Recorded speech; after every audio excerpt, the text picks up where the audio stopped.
Mukhang proud na proud sila sa ginawa nilang rendition.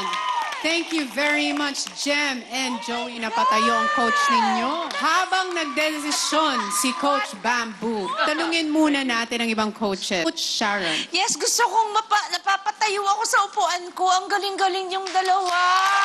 Oh, since hindi naman ako ang coach ninyo, pipiliin ko na lang kayong dalawa.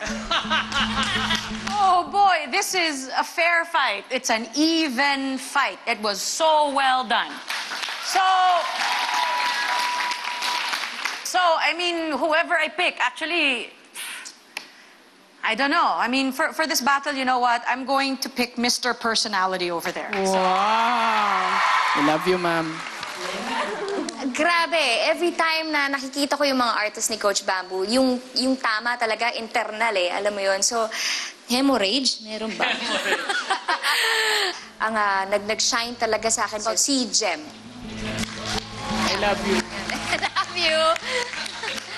Sino kaya? Kadala kaya sa I love you si Coach Bamboo? Joey started out here, lahat nagsasabi sa akin, mahihain na bata to. My goal was to open you up. Pinersonal ko yun.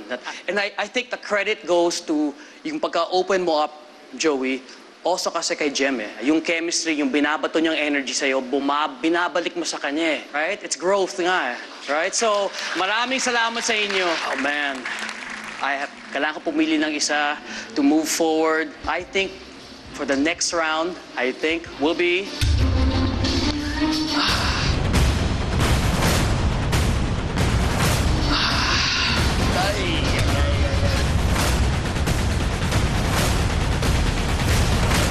Jem. Congratulations, Jem!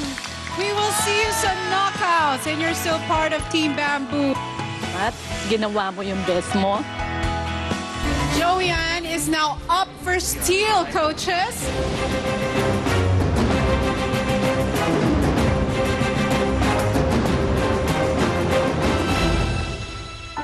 Don't cry, huh? Don't cry.